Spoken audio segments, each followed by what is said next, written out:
Hello everybody, you are watching me live. जल्दी से एक बार बता देंगे कि मैम आप ऑडिबल हो, विजिबल हो, लाइव हो एंड सब कुछ बहुत बढ़िया है। Good morning everyone, good morning. चलिए, गुड मॉर्निंग मुस्कान, गुड मॉर्निंग कादिर, मनीषा, श्वेता, अजय, चांदनी, अनुष्का, तन्वी, सोनी, रितेश, शिवानी, मोनिका। चलिए, गुड मॉर्निंग सभी प्यारे बच्चों को। कैसे हैं हमारे सारे प्यारे बच्चे? Good morning Rukhsana, good morning Nusrat, Marfa, Afri, Lalit, Rohit, Shivani, Sangeeta. चलिए, बहुत सारे प्यारे बच्चे आ चुके हैं। सब कुछ बढ़िया है, बढ़िया से दिखाई दे रहा है, बढ़िया से सुनाई दे रहा है। डू लेट मी नो, ठीक है। थोड़ी सी ठंड बढ़े तो कुछ थोड़ा मजा भी आए, बट ठंडी नहीं बढ़ रही है इस बार, है ना। ये क्या हो, क्यों हो रहा है, ये आज की क्लास में हम समझेंगे। ठीक है, चलिए, गुड मॉर्निंग सभी प्यारे बच्चों को और आप सभी का स्वागत है मेरी क्लास में। और आज हम फिर से लेके आ गए हैं आपके लिए हमारी क्लास नंबर 15, जिसमें हम सीटेट एसएसटी पेपर 2 के प्रीवियस ईयर क्वेश्चन कर रहे हैं। और पिछली 14 क्लासेस में हमने इतने कॉन्सेप्ट्स पढ़ लिए हैं, इतने सारी चीजें रिवाइज कर ली हैं कि आप आराम से अगर इन सारी सीरीज को देख लोगे, 15 क्लास इन टोटल देख लोगे, तो पेपर हलवे की तरह निकल सकता है। लेकिन फिर भी Z+ सिक्योरिटी लेके चल रहे हैं और आगे आने वाले समय में आपको मैराथन वीडियोस भी मिल जाएंगी, कंप्लीट एनसीईआरटी समरी रिवाइज भी करेंगे, मॉक पेपर्स भी करेंगे। Everything is planned already. ठीक है, चलिए, ओके, चलो स्टार्ट करते हैं। आज ज्योग्राफी करने वाला है, बहुत ही सारे कंसेप्ट आज करने वाले हैं ज्योग्राफी के। एक तो ग्रीनविच टाइम वाला, इतने भगवान, इतना सर हमारा ऐसा लगता है कि ये क्या ही कंसेप्ट है। ठीक है, चलिए, तो आज की क्लास में आपको सारी बातें पता ही है एज यूजुअल। बाकी सारे सेशंस आप लोग देख चुके हो, बहुत सारे क्वेश्चन हम करते हैं। डरना नहीं है, माउंटेन ड्यू पी के जाना, डर के आगे जीत है। ठीक है, डरता वो है जो पढ़ता नहीं है ना, और उसको कोई टेंशन नहीं होती और वो पास भी हो जाता है ना। आप डरो मत है, अरे तो कुछ भी नहीं है, अभी तो हम इससे बड़े बड़े जो हैं फन्ने खाए, हम कुछ भी कर सकते हैं। देखो, अब यहाँ पर जो भी हम ये पीडीएफ पढ़ा रहे हैं आपको, ये जो पीडीएफ होती है कैसे एक्सेस कर सकते हो, यहाँ पर जाना है, टेलीग्राम की लिंक मिल जाएगी, उसको ज्वाइन कर लेना। टेलीग्राम पे सारी बातें आपको वहां पर पता चल जाएंगी। ठीक है, इतनी बातें तो ये हो गई पॉइंट नंबर 1। फिर एक और बार आप लोगों को क्या दिखाएंगे, एक और बार आप लोगों को नेक्स्ट 10 डेज का प्लान दिखाएंगे। जिन बच्चों को ये पिछली बार दिखाई नहीं दिया था कि मैम दिखाई नहीं दे रहा, ये हो गया वो हो गया, उनके लिए अब ये हमने स्क्रीनशॉट ले लेना है। 27 नवंबर से हम कंप्लीट एनसीईआरटी सिविक्स की 6 to 8 की शुरू कर रहे हैं। 27 के बाद 29 को हम ज्योग्राफी करेंगे एंड 2 को हम हिस्ट्री करेंगे, पूरी 6 to 8। ठीक है, 3 दिसंबर को हम पेडागोगी के, यानी कि जो आपका पेडागोजी भी कहते हैं बहुत सारे लोग, जो भी कहो कोई दिक्कत नहीं है, महामैराथन करेंगे। लगभग 100+ क्वेश्चन करेंगे, बहुत सारे कंसेप्ट रिवाइज करेंगे। 4 दिसंबर को और 5 दिसंबर को 2 मॉक पेपर करेंगे, 60 ईच। बता चुके हैं, स्क्रीनशॉट ले लेना, साइड हट रहे हैं और इसी के हिसाब से सारी प्लानिंग कर लेना। बीच में गैप दिए हैं और याद रखना, क्या याद रखना है, ये याद रखना कि यहाँ पे क्वेश्चंस भी इंक्लूडेड है। ऐसे थोड़ी subject wise, topic wise question, कौन से साल में कौन सा क्वेश्चन आ रहा है, कौन सा मोस्ट इंपॉर्टेंटली आ रहा है और आएगा ही आएगा, पधार जाएंगे। ठीक है, ओके, चलिए, शिवानी, अनुपम, शिवांश, अब जल्दी से बताओ, क्लास को करें स्टार्ट। पहला क्वेश्चन आपकी स्क्रीन पर पेश किया जाए। रेडी है सभी प्यारे बच्चे हमारे महारत हासिल करने के लिए? ठीक है मैम, आप बहुत अच्छे, अरे तो हंसना मन कर दे क्या। ठीक है, आगे बढ़ो प्रभु। चलिए, अंताक्षरी शुरू की जाए। चलिए शुरू करते हैं आज का पहला सवाल। और आज का पहला सवाल जो है वो कहां से आने वाला है आप लोगों के लिए, वो हम यहाँ पर आपको बता देंगे। ठीक है, जल्दी से करो, यहाँ पर फटाफट से क्वेश्चन करने हैं, फटाफट से क्वेश्चन करेंगे जल्दी से। चलो, ग्रुप ऑफ आइलैंड्स जो है वो लक्षद्वीप के, वो किस प्रकार के हैं? वो कोरल ओरिजिन है, वो वॉल्केनिक ओरिजिन है, वो सॉइल डिपोजिशन है, या इनमें से निम्नलिखित में से कुछ भी करेक्ट नहीं है? चलिए, शुरुआत हो चुकी है पहले सेशन की, पहले सवाल की। जल्दी से करो और कोशिश करो जल्दी फटाफट से। अब ये कोरल क्या होते हैं मैडम जी, हमें तो बिल्कुल भी कोई अंदाजा भी नहीं है ना। अरे कौन कह रहा है कि क्लास नहीं होगा, मॉक पेपर के बहुत मारेंगे, क्लास होगा क्यों नहीं होगा, उसके बाद की आगे की चीजें बताएंगे क्या वो क्या करना है ना। चलो बताओ, ग्रुप ऑफ आइलैंड लक्षद्वीप कैसा है? बिल्कुल सही बात है, बिल्कुल ऑप्शन नंबर डी एकदम बिल्कुल क्या है, 100 का 100% गलत है, डी नहीं है, ऑप्शन नंबर ए करेक्ट है, जो कि हमारे चैप्टर नंबर 7 में आर कंट्री इंडिया में दिया हुआ है। स्क्रीनशॉट लेके आए हैं, दिखाते हैं, आओ देख लो कैसे दिखता है। देखो, हमारे भारत में 2 ग्रुप्स में आइलैंड हैं, हमसे किसी भी प्रकार से पूछा जा सकता है। इसको थोड़ा सा छोटा करके समझने की कोशिश करेंगे। चलो भाई ऊपर जाओ। अब आपको बताए कि ये हमारा क्या है, ये हमारा प्यारा सा पूरा प्यारा सा भारत है और इस प्रकार से खाते पीते घर का हमारा भारत है। यहाँ पर हम लोगों को आइलैंड्स मिलते हैं इस प्रकार से, और यहाँ पर हम लोगों को थोड़े नीचे मिलते हैं, यहाँ पर हम लोगों को आइलैंड्स मिलते हैं अंडमान एंड निकोबार। भावना पे मत जाने, नीचे नीचे एक के ऊपर पहले अंडमान आता है फिर निकोबार आता है। तो यहाँ पर अंडमान एंड निकोबार है। लेकिन मैम हम लोगों को ये पता है कि जो लक्षद्वीप है वहां पर कोरल आइलैंड मिलते हैं जो कि अरब सागर की दिशा में है, जो कि कौन से दिशा में, जो पश्चिम वाली दिशा में पड़ते हैं। तो जो कोरल आइलैंड है वो कैसे हैं, वो हमारे लक्षद्वीप है जहां पर ये वाली वनस्पति ये होता है कोरल रीफ्स। यहाँ पर बहुत बार आप लोग घूमने जाओगे, जब अपना पैसा कमाने लग जाओगे तो घूमने जरूर जाना। यहाँ पर बहुत बढ़िया स्कूबा डाइविंग वगैरह होती है, बहुत बढ़िया इसको जो है आजकल प्रमोट किया जा रहा है। तो यहाँ पर आपको समझना होगा, यही हमारे एनसीईआरटी चैप्टर 7 में दिया हुआ है।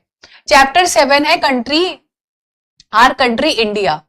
बहुत इंपॉर्टेंट चैप्टर है, सुपर से भी डुपर इंपॉर्टेंट, क्लास 10 तक खिंचता है इसकी कहानी। इसमें सब कुछ दिया हुआ है, स्टैंडर्ड मेरिडियन से लेके कितने हमारे पास मरुस्थल हैं, कितने डेजर्ट हैं, सब कुछ इस चैप्टर में दिया हुआ है। स्टैंडर्ड मेरिडियन क्या है ना, पूरा सब कुछ इस चैप्टर में दिया हुआ है, आपको करना पड़ेगा। ओके, तो हम लोगों को यहाँ पर पता होगा कि लक्षद्वीप जो अरेबियन खाड़ी के, अरेबियन सागर की तरफ लोकेटेड है, वो कोरल आइलैंड है जो कि कोस्ट ऑफ केरला यानी कि इस साइड लोकेटेड है।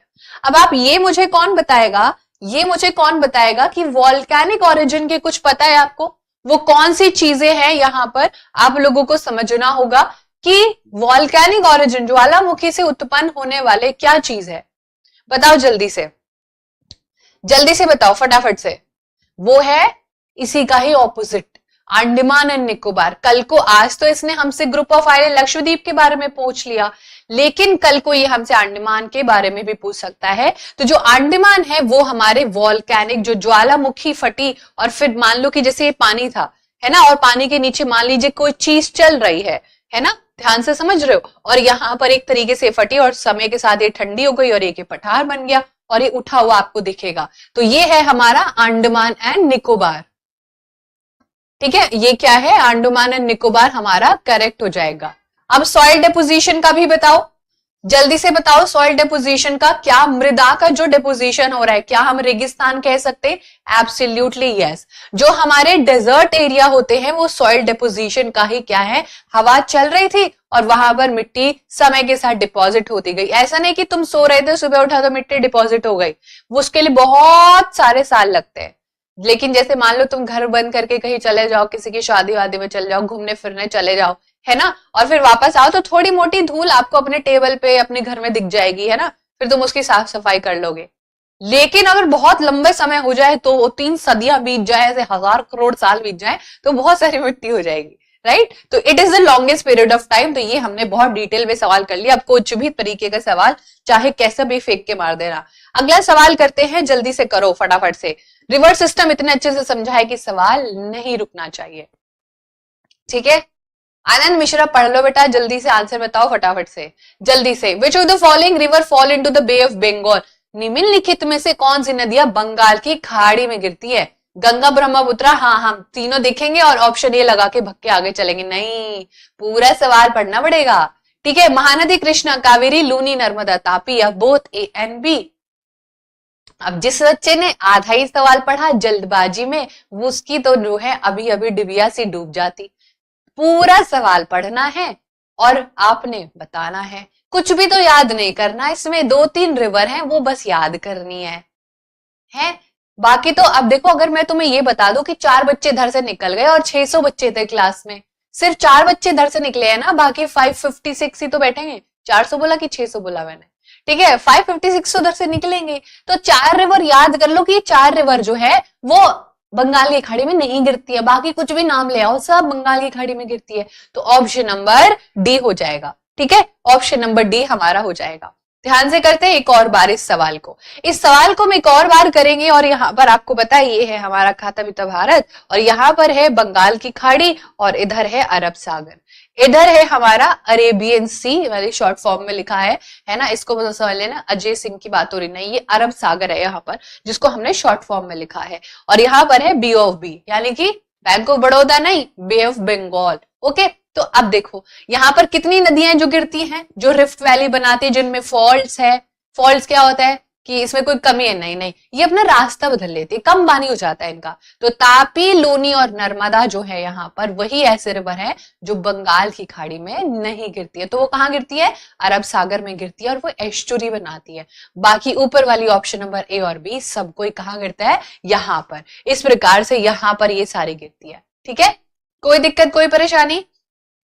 ओके, चलो बहुत बढ़िया। अगला सवाल करते हैं, पूरा पढ़ा दिया है, कोई दिक्कत परेशानी नहीं होनी चाहिए और आपको ये सारा सवाल किसी भी प्रकार से पूछा जा सकता है। अगला सवाल करते हैं, जल्दी से बताओ। चलो फटाफट से बताओगे जल्दी से,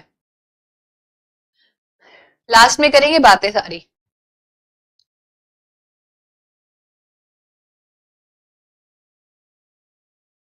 अमृतसर शिमला दोनों ही सेम लैटिट्यूड पर हैं, but the reason for the difference in the climate is, Amritsar व शिमला लगभग एक ही अक्षांश पर स्थित है, परंतु उनकी जलवायु में भिन्नता का कारण क्या हो सकता है? उनकी ऊंचाई में भिन्नता होती है, उनके समुद्र से दूरी, उनकी शिमला में बर्फबारी और अमृतसर में प्रदूषण। मैम लग रहा है ऑप्शन डी सही लग रहा है ना? लगता है कि ऑप्शन डी सही लग रहा है ना? चलो, अक्कड़ बक्कड़ बम्बे वो करेंगे तो ऐसे नीचे से करके देखिए, अक्कड़ बक्कड़ वो, अक्कड़ बक्कड़ बम्बे बो, 80 90 पूरे 100 में लगा धागा, चोर निकल के भागा।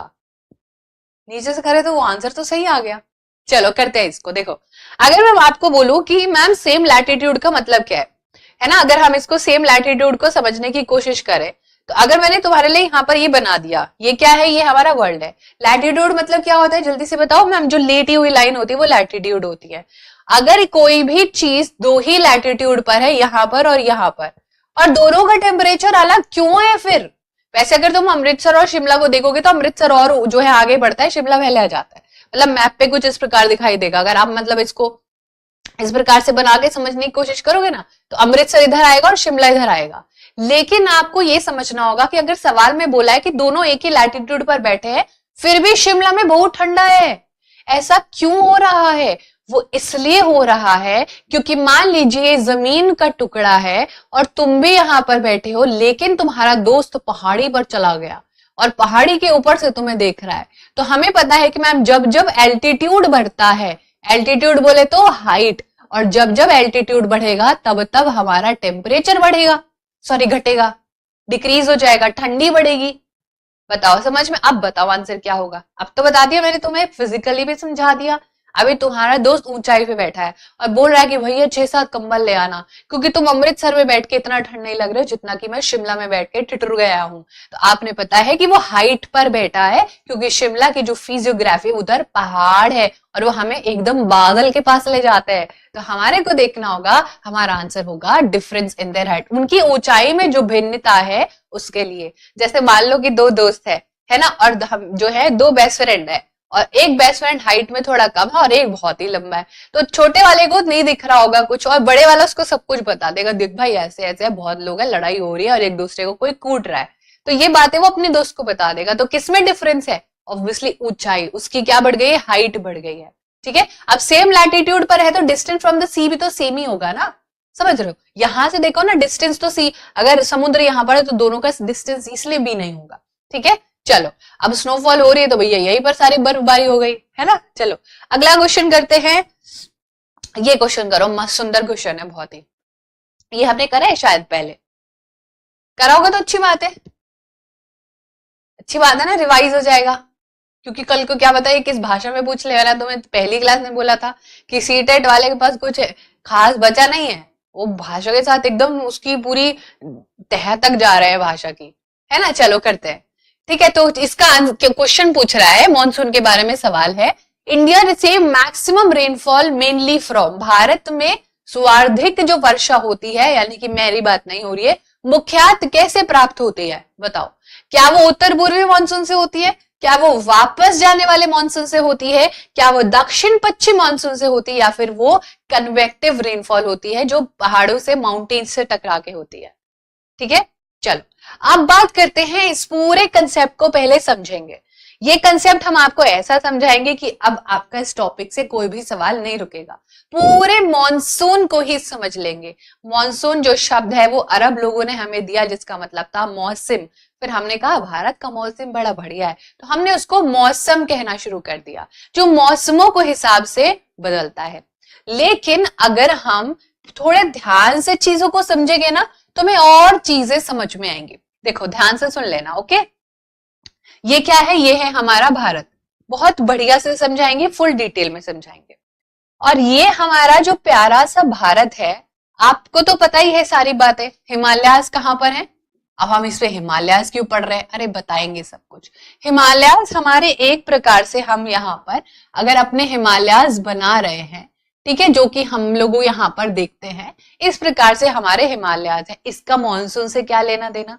देखो यहां पर एक क्या है, यहां पर है एक आइलैंड, थोड़ा और नीचे है, यहां पर है एक आइलैंड जिसको कहते हैं मेडागास्कर आइलैंड।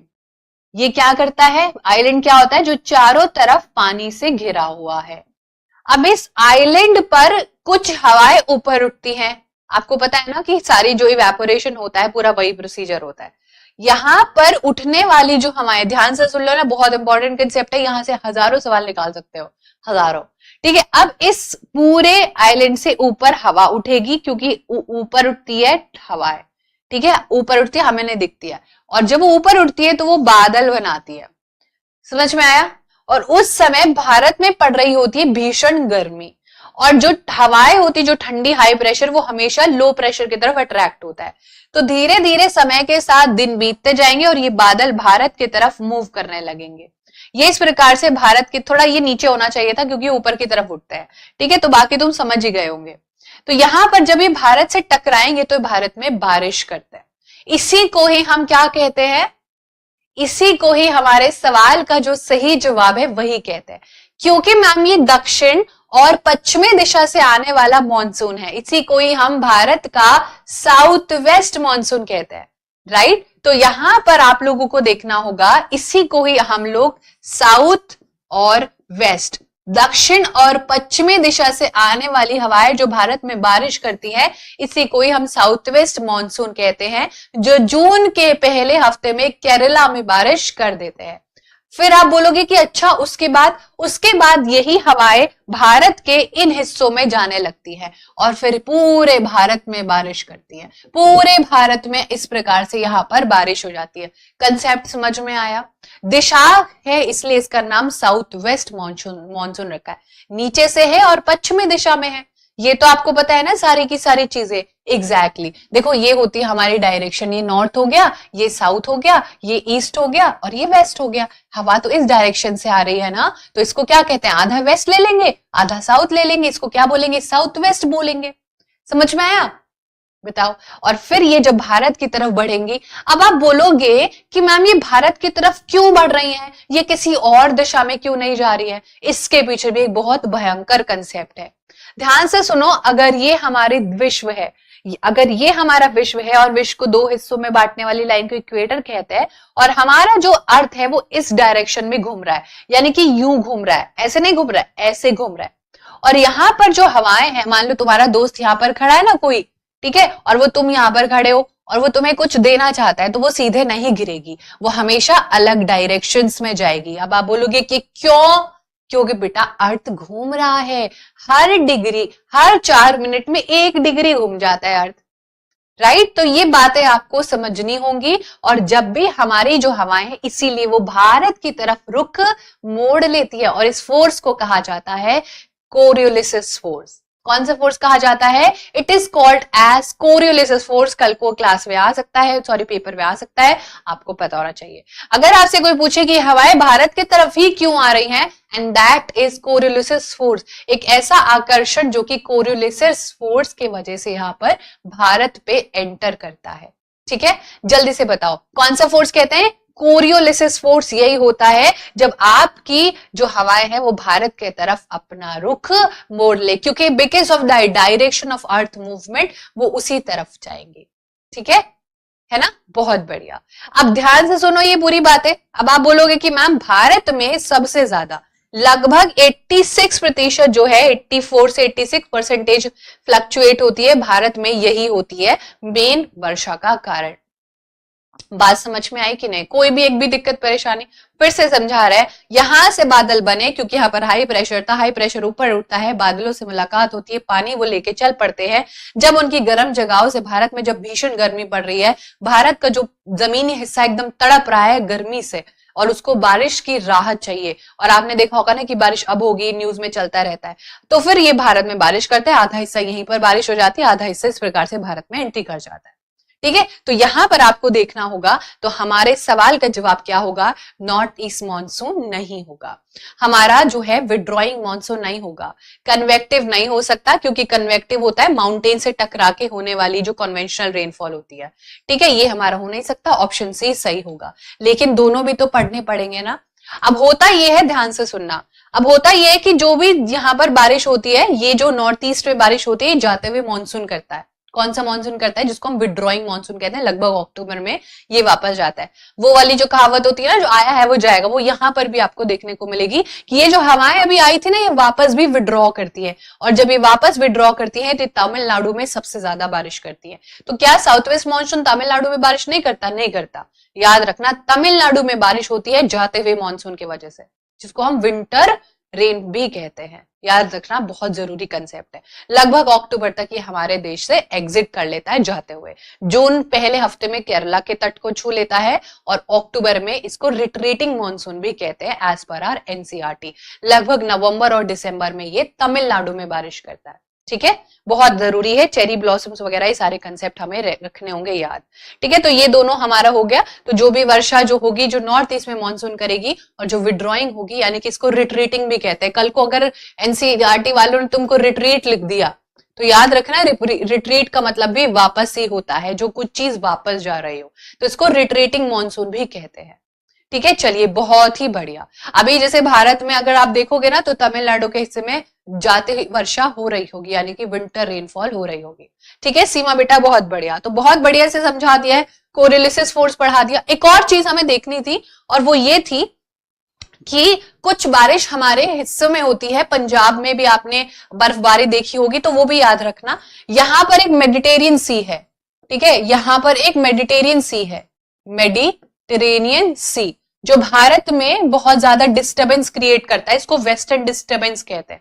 अब ये भी सेम कंसेप्ट है, बादल बनेंगे, बादल उठेंगे और भारत में एंटर कर जाते हैं कुछ इस प्रकार से।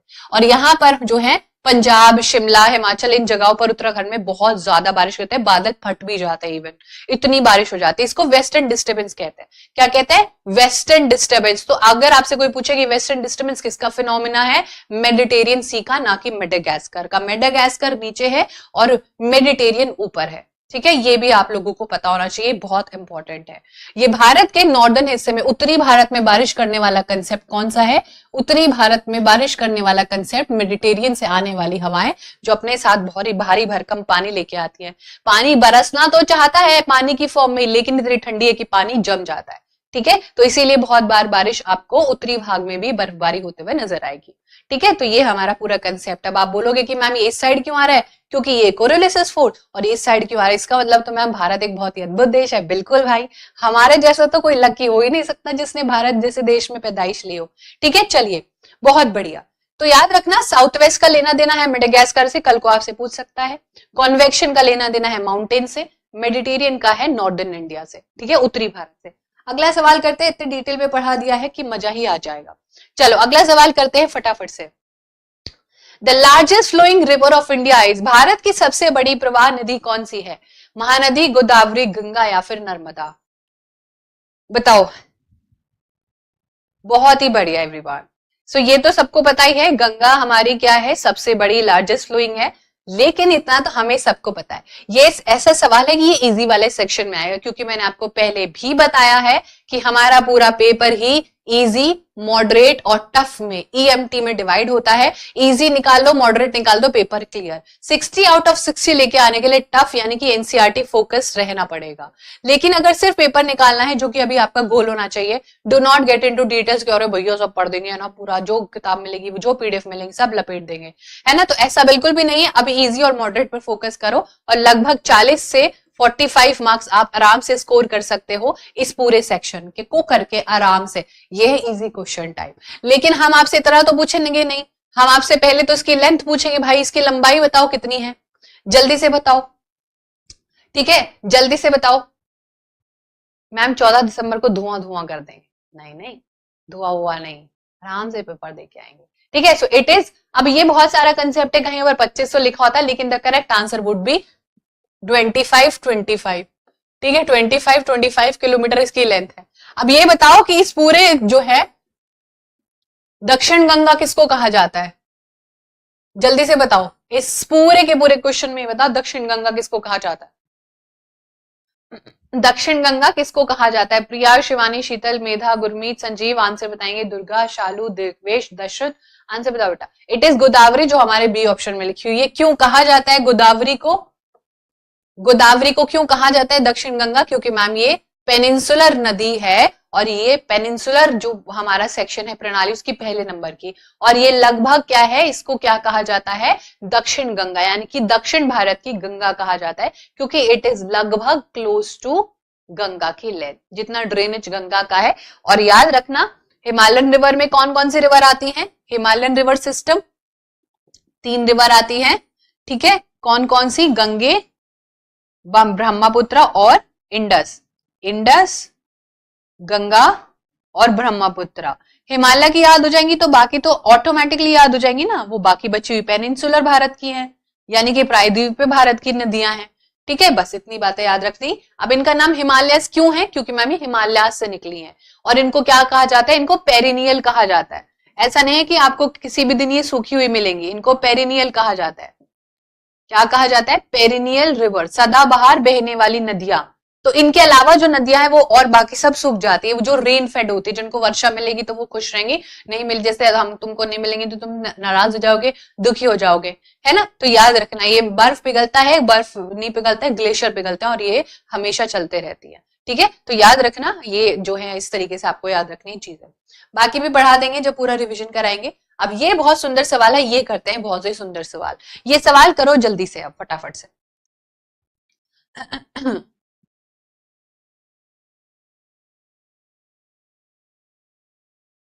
ये क्या है और क्यों है और कैसे है, इसको करते हैं, बहुत ही बढ़िया। अरे पोल पोल, कैसा पोल जो है, अब मेरे क्या बोले मस्त तुमको, मैम डर लग रहा है। क्यों भाई, ऐसा क्या ही है, ऐसा क्या ही है जो तुमसे पूछ लेगा, काहे को डरना, इतना तो तुम कॉलेज वॉलेज में भी पढ़ लिए होंगे। चलो इसको करते हैं। देखो, अगर मैं आपको ये बोलूं, अगर मैं आपको ये बोलूं कि भाई जहां पर जैसी सुविधा होगी वैसे ही काम करना पड़ेगा हमें। अब मान लीजिए कहीं पर हम जा रहे हैं और खाना लिमिटेड है, तो हम कम खाएंगे ना, भाई देख लेना थोड़ा खाना कम है तो हम कम कम खाना खाएंगे। लेकिन जहां पर तुम्हें मिल जाए कि कितना भी ठूस लो, कितना भी खा लो, जो है मजा ही आ जाए, तो तुम बहुत ज्यादा ज्यादा खाओगे, है ना। ये तो बात है। और कहीं पर आपको बोले कि बिल्कुल भी नहीं खाना है, देख लो थोड़ा तमीज से रहना, मम्मी ने बोला है कुछ नहीं खाना, बिल्कुल ऐसे बोलना नहीं, चुपचाप बैठना है ना, इस प्रकार से। तो इसी प्रकार से हमारी रेलवे भी बिछाई जाती है। मतलब कि क्या, आइए समझते हैं। देखो, जो भी हमारी फिजियोग्राफी होगी, अब आप बोलोगे कि मैम ये फिजियोग्राफी क्या होती है। देखो, अगर मैं आपको बोलूं कि पहाड़ है तो रेलवेज कैसी होंगी, अगर मैं आपको बोलूं कि खुले मैदान है तो रेलवेज कैसी होंगी।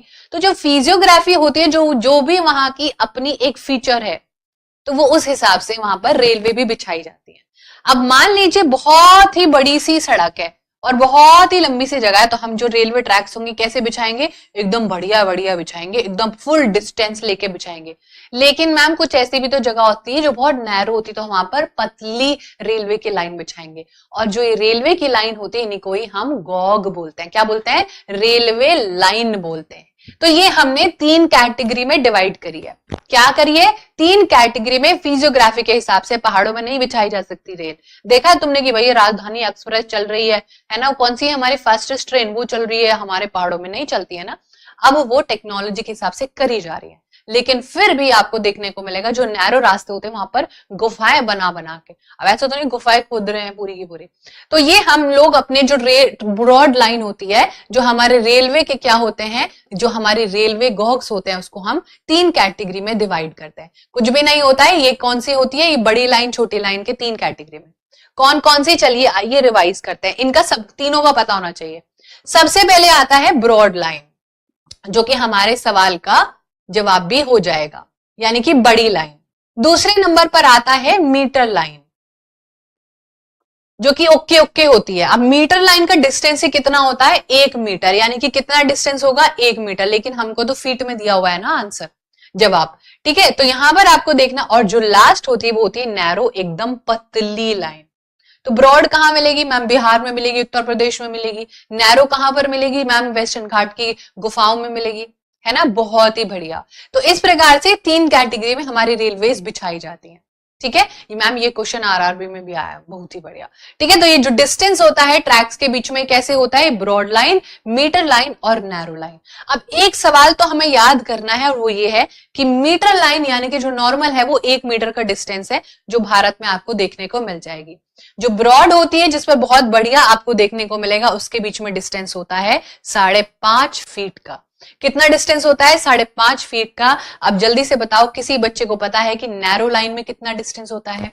बहुत बढ़िया मैम, अगर हम लद्दाख में देखें तो हम लोगों को ये सारी चीजें नहीं देखने को मिलेंगी, है ना, लेकिन डेवलपमेंट हो रहा है। तो ब्रॉड लाइन, मीटर लाइन और नैरो लाइन हम लोगों को यहाँ पर देखने को मिलेगा। और जल्दी से बताओ कितना होता है, 0.3, 7 कितना, 7 क्या, 7 फीट, 7 वो क्या भाई, 7, 0.7 मीटर, क्योंकि मैम बहुत कम हो जाता है 0.7 मीटर, ठीक है। 1 मीटर कपड़ा तुम लेते हो तो तुम पता है कितना होता है, और ये हमारा होता है 0.7 मीटर, ठीक है। तो ये हमारा कुछ कंसेप्ट होता है जो कि आपको पता होना चाहिए। प्रिया बेटा बहुत बढ़िया, very nice, it is 0.7 metre.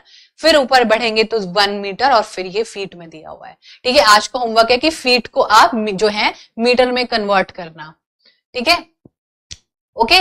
Metre ऐसे बोलते हैं भैया 2 मीटर कपड़ा दे दो, है ना भैया, जो है हमको 3 मीटर कपड़ा दे दो, है ना, इस प्रकार से। लगभग आपको बता दें कितना होता है, 1 पॉइंट नहीं, लगभग कितना होता है,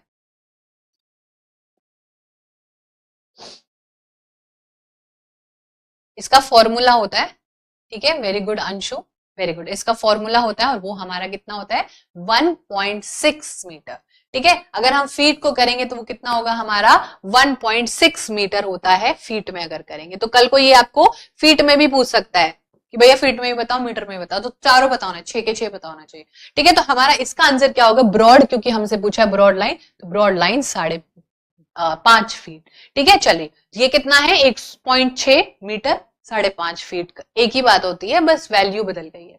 1 मीटर, नैरो मीटर या मीटर लाइन भी बोलते हैं, 1 मीटर का पूरा डिस्टेंस, छोटा 0.7, ये याद करना नहीं, ये हो जाएगा, उसको 1.6 और इसको 7, है ना, 6 के बाद 7 और उसके आगे एक 0 लगा देना बस, ठीक है। तो इसको याद करने की ट्रिक बता रहे हैं, देखो 1 तो याद हो ही जाएगा, करना है ये सवाल किसी भी हालत में करना है, 1 के बाद तो याद हो ही जाएगा, फिर यहाँ पर 0 लिखना और यहाँ पर 1 लिखना, यहाँ पर 6 लिखना और यहाँ पर 7 लिखना, उसके आगे डॉट लगा देना, वाओ। फिर से करें इसको, तो यहाँ पर देखो, इसको फिर से करते हैं, यहाँ पर 1 लिखेंगे, 1 मतलब कि मैम मीटर लाइन 1 होगी, फिर 0 लिखेंगे, फिर 1 लिखेंगे, फिर 6 लिखेंगे, फिर 7 लिखेंगे, यानी कि 1 मतलब इस तरीके से हमें ये पूरी कहानी शुरू करनी है, हमारा सरटा रटाया क्वेश्चन हो जाएगा, ठीक है। तो ये शॉर्ट ट्रिक है, अगर आपको अपने आप इतनी जो है बादाम वादाम खाते तो याद रहेंगी चीजें, लेकिन एग्जाम में लड्डू गोल हो जाते हैं सब कोई और भूल जाते हैं, तो ये ट्रिक काम आएगी। तो हमारा आंसर जो हो जाएगा 5.5 फीट, समझ गए ना, क्या अब आ जाता है बहुत सुंदर सवाल। इस सवाल के लिए जो बच्चों ने मुझसे जो है दरखास्त की है ना, वो तो बयां ही नहीं की जा सकती। चलिए करते हैं जो है क्वेश्चन को। If the time at Greenwich 6:30 AM, what will be the longitude of the place where the time is 11:30 AM? Ma'am you are a good question. आज हम इस पूरे कंसेप्ट को एकदम रट डालेंगे, ठीक है। बताओ यार, तुम लोग इतनी जल्दी कैसे आंसर दे सकते हो, इसमें तो बहुत कैलकुलेशन भी लगती है। मुस्कान वेरी गुड, दिव्या, प्रदीप, दुर्गा, निशा, राखी, अंशुल, अनिता वेरी गुड, ठीक है। चलो देखो, इसको पूरे कंसेप्ट को पहले पढ़ेंगे और फिर करेंगे। देखो ध्यान से सुन, अगर हम तुमको यहां पर लेके चले और अगर तुमको बोले कि मैम हमारे पूरे विश्व को दोबारा से एक लाइन है जो वेस्टर्न और ईस्टर्न हेमिस्फेयर में डिवाइड करती है। चलो नॉर्दर्न और साउदर्न तो हमने पढ़ लिया है ना, चलो आज इस कंसेप्ट को करेंगे और इससे आने वाला सवाल एक भी नहीं रुकेगा, ठीक है। चलो देखो, अगर हम बोले मैम इतना तो हमने पढ़ लिया ना, ये इक्वेटर है और ये ऐसे करती है, वो वैसे करती है, ये देखो यहाँ पर 0 डिग्री है और ये जो है ऐसे करती है वैसे करती है, पूरा कंसेप्ट हम तुमको पढ़ा चुके हैं, ठीक है। अब ये जो लाइन है इसको कहते हैं ग्रीनविच लाइन या फिर ग्रीनविच मेरिडियन, और ये भारत को नहीं, सॉरी, पूरे विश्व को कौन से हेमिस्फेयर में, ये कौन सी साइड है, ये कौन सी साइड है मैम, ये वेस्ट साइड है और ये ईस्ट साइड है। ये कौन सी है, ये पूरब दिशा है और वो पश्चिम दिशा है, और ये क्योंकि पूरे गोल नहीं है तो हम इसको हेमिस्फेयर कहते हैं। क्या कहते हैं, हेमिस्फेयर, पूरा गोल नहीं, अर्ध गोलार्ध कहते हैं। इतनी बातें तो सभी बच्चों को समझ में आ गई। अब पूरे विश्व को जब हमने डिवाइड करा तो हमने एक जगह जो लंदन थी उसको as a Greenwich mean time चुन लिया है, ठीक है।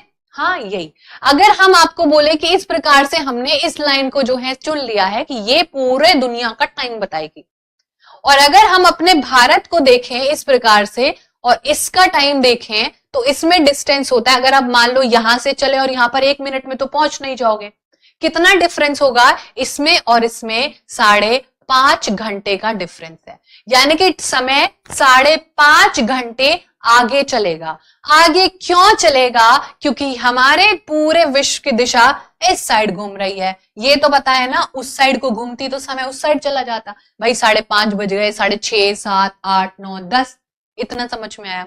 तो ये हमारा भारत के बीच में जो डिस्टेंस है वो कितना है, 5.5 घंटे। अगर हमें कहीं और का निकालना होगा तो हमें कहीं और का भी पूछ लेंगे वो। अब हमसे क्या पूछा है पहले हम वो देखते हैं, ठीक है। 6:30 बजे कोई ग्रीनविच मीन टाइम पर बैठा है और उसको 11:30 बज गए हैं, तो वो कौन सी डिग्री पर अब चला जा चुका होगा। तो अगर आपसे कोई पूछे ये हमें कैसे निकालना है, तो अब आपको एक चीज याद रखनी है और वो आपको पल्ले गांठ बांध लेनी है, चीज वो ये है कि क्योंकि मैम हमारा पूरा ग्लोब हमने कुछ डिग्रीज में बांटा हुआ है, तो हर 4 मिनट में कितने, हर 4 मिनट में हमारा भारत नहीं पूरा विश्व 1 डिग्री घूम जाता है। क्या होता है, 4 मिनट में हमारा पृथ्वी 1 डिग्री घूम जाता है, हर मिनट घूम रहा है। 24 घंटे में जहां से शुरू करा था वहीं पहुंच जाएगा। तुक्का नहीं लगाना है, बहुत बढ़िया जो है समझाएंगे, इसके बाद तुम्हारा एक भी सवाल नहीं रुकेगा। 4 मिनट में 1 डिग्री घूम रहा है, समझ में आ गया। अब इसी सवाल को मदद से करेंगे तुम्हारी। 4 मिनट में 1 डिग्री घूमता है, 11:30 बजे और 6:30 बजे में कितने घंटे का डिफरेंस है, बताओ। नबिता बहुत बढ़िया, मेधा वेरी गुड। अब बताओ 11:30 में से 6:30 बजे निकाल दो तो कितने घंटे का डिफरेंस आया। 0, 0, 11 में से 6 गए, 5 घंटे। एक हासिल ले लिया, इतना तो मैथ्स हम सबको आता है। कितना बचा, 5 घंटे।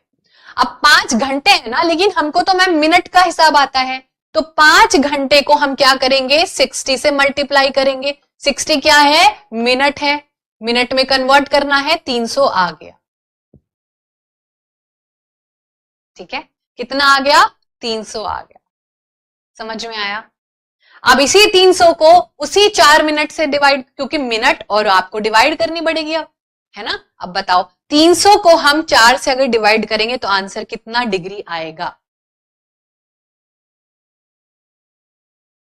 जल्दी बताओ। 300 का हाफ कितना हुआ, 150, 4 का आधा 2, 75/2, 75 डिग्री। बताओ 75 अब 2 जगह है, सही आंसर क्या होगा, समझ में आया। सही आंसर बताओ। अब तो 75 तो 2 जगह दिया हुआ है,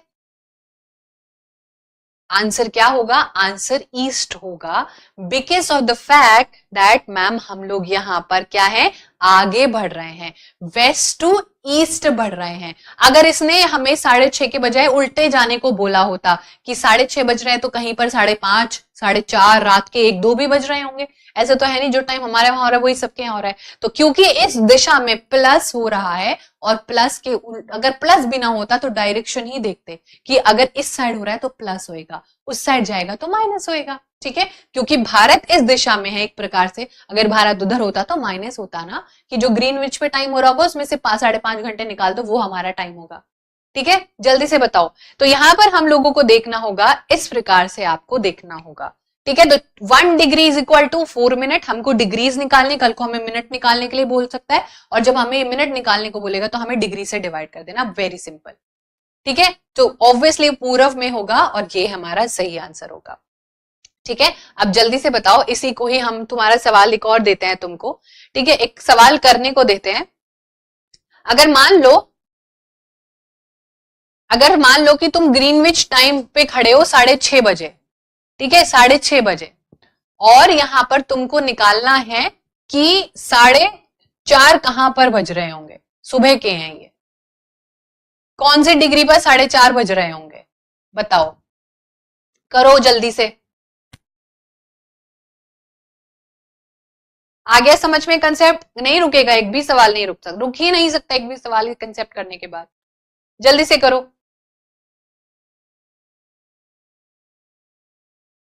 आ गया आंसर? चलो करते हैं इसको। कितने घंटे का डिफरेंस आ रहा है मैम? 2 घंटे का डिफरेंस आ रहा है। तो 2 घंटे is equal to how many minutes? जल्दी बताओ, 2 घंटे is equal to how many minutes? जल्दी से बताओ कितने मिनट हो रहे हैं? 2 घंटे इज इक्वल टू 120 मिनट। 120 को कितने डिग्री से डिवाइड करेंगे? जल्दी से बताओ, 4 से। आया आंसर? डायरेक्शन चेंज हो जाएगी, अब ईस्ट नहीं रहेगा, अब वेस्ट हो जाएगा। समय हमने घटाया है, 6:30 बजे सुबह से दूसरी तरफ ले गए।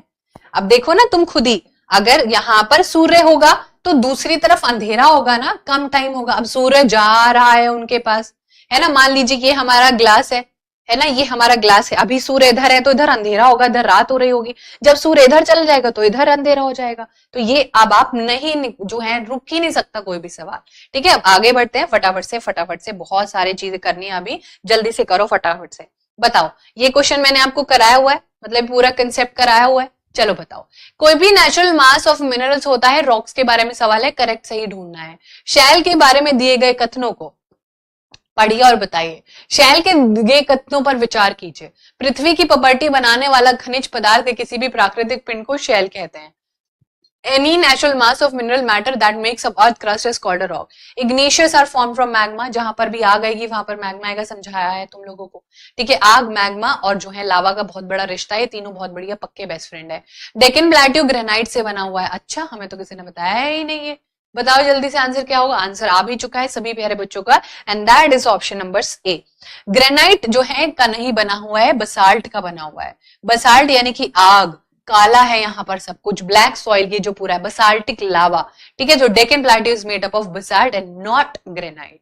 ठीक है, तो हमारा ऑप्शन नंबर सी जहां पर भी होगा वो गलत हो जाएगा, ओनली बी हो नहीं सकता क्योंकि ऊपर वाले भी दोनों सही हैं। कोई भी मिनरल जो हमें क्या मिलता है, धरती के, पृथ्वी के क्रस्ट पर मिलता है, वो हमारा रॉक हो जाता है ना। रॉक हम घर पे थोड़ी बना रहे हैं कि चलो आज जो है कुछ करा, नेचुरल है वो, प्राकृतिक रूप से हमें मिला है ना, तो वो हमारा क्या हो जाएगा, राइट आंसर हो जाएगा। वेरी गुड यश बेटा, आंसर करते हैं फटाफट से, जल्दी से करो।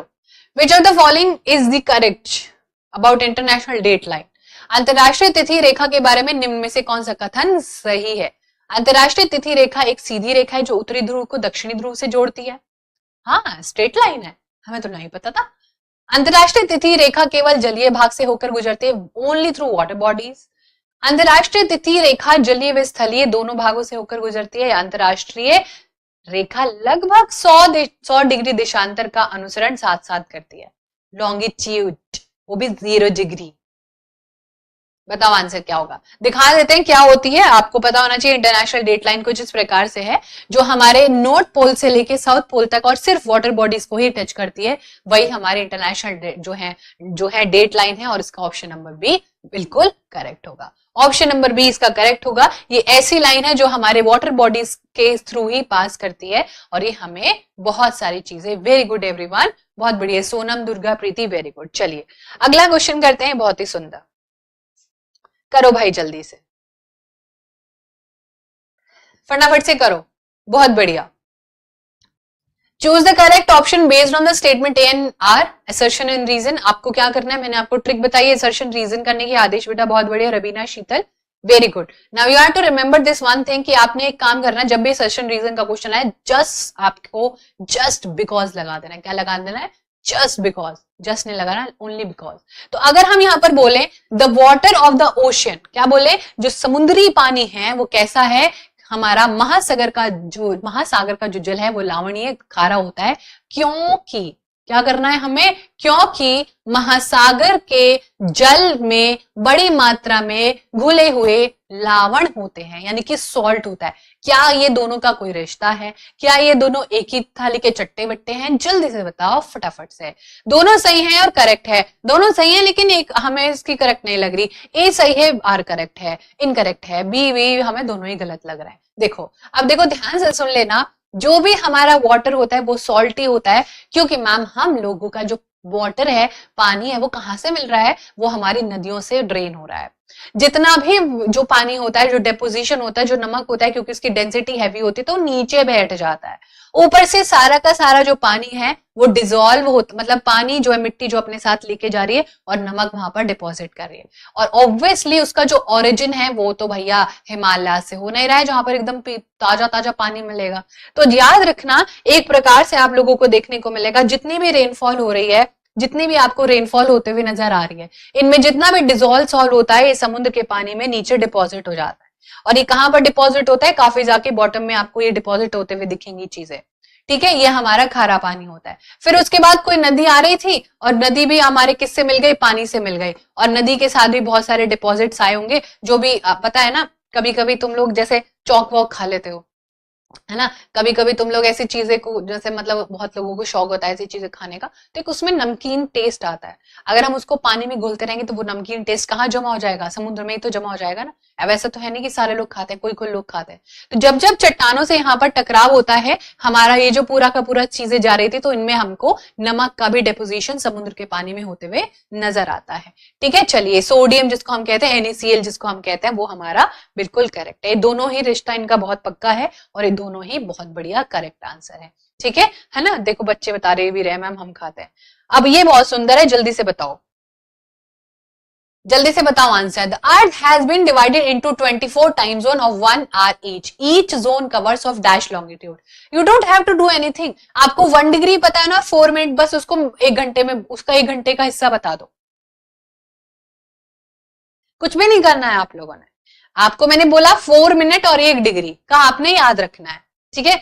4 डिग्री आपको याद रखना है, और आपने क्या पता है मैम 1 मिनट होता है, यही तो होती है। जैसे अगर मैं आपको बोलूं, ध्यान से सुनना, अगर मैं आपको बोलूं 23 डिग्री 86 मिनट, इसी प्रकार से तो हम किसी भी जगह को ढूंढ लेते हैं, है ना। 24 डिग्री 87 मिनट, 25 ये डिग्री हो गया। अब इस प्रकार से आपको भारत का स्टैंडर्ड मेरिडियन भी दिखाएंगे अभी। तो ये अब आप बताओ, अगर 4 डिग्री में 1 मिनट है तो आपको बताना है कि 1 घंटे में कितना होगा, बताओ जल्दी से। 15 हो जाएगा, सिंपल सा आंसर है, ठीक है। तो यहां पर आपको देखने को मिलेगा जो है इस प्रकार से 1 मिनट में हमारा जो है इस प्रकार से सारा कंसेप्ट आप लोगों को समझ में आएगा, ठीक है। तो अब बताओ क्या हो जाएगा, आंसर हो जाएगा हमारा 15 जो है यहां पर हो जाएगा, ठीक है। चलिए, तो 4 minute is equal to 1 degree. चलो, तो हमारा 15 हो जाएगा, ये अब आपको पता है। अब बताओ, मेरिडियन के बारे में आपसे सवाल पूछा है,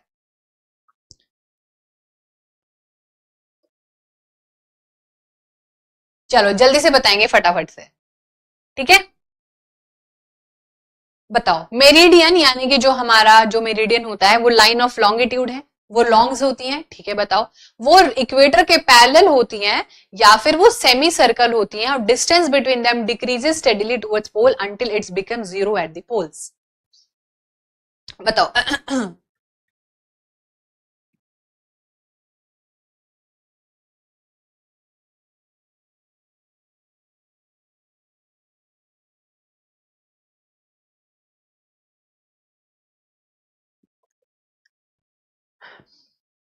समझ में आया, पढ़ाएंगे पूरे डिटेल में।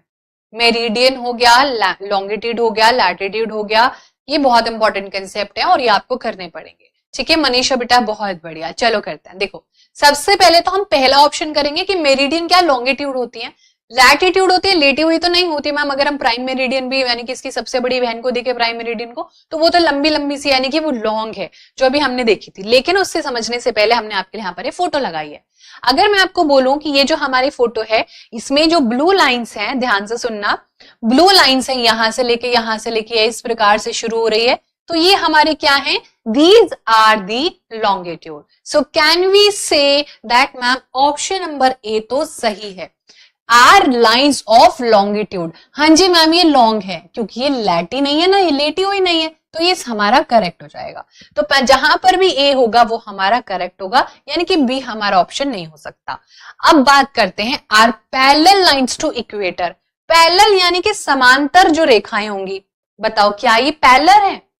जल्दी से बताओ अंशु बेटा, जल्दी से बताओ, आर दीज पैरेलल? अरे नहीं मैम, पैरेलल तो ये होंगी ना, पैरेलल तो ये लाइन होंगी जो उसके समान में चल रही होंगी। दो लोग एक साथ चल रहे हैं तो पैरेलल ही चल रहे हैं। रेलवे ट्रैक्स पैरेलल होते हैं, ऐसा नहीं कि देख दो और दूसरे दिशा में चले गए, है ना, एक इधर चला गया इधर, अरे रेल कहां जाएगी फिर? तो ये पैरेलल नहीं होते हैं, दीज आर नॉट पैरेलल। तो इसका मतलब हम कह सकते हैं कि हमारा बी तो सही भी नहीं होगा। तो बी सही नहीं है अगर, और बी अगर सही नहीं है तो हमारा ऑप्शन ही निकल के आ जाता है। लेकिन हमें सी भी पढ़ना पड़ेगा, now let just focus upon option number C जो बहुत इंपॉर्टेंट है। कह रहा है कि मेरिडियन सेमी सर्कल है, यानी कि अर्धगोल है, चले देखते हैं। और उनका जो डिस्टेंस है वो कम होता है अगर वो पोल स्टेडीली टुवर्ड्स पोल जाती हैं और जब तक वो जीरो नहीं बन जाती हैं। क्या ये बात सच है? आइए इसको जानते हैं। देखो, अगर मैं आपको बोलूं कि आप यहां पर बैठे थे, ठीक है, आप कहां पर बैठे थे? आप यहां पर बैठे थे और आपका दोस्त भी यहां पर बैठा था।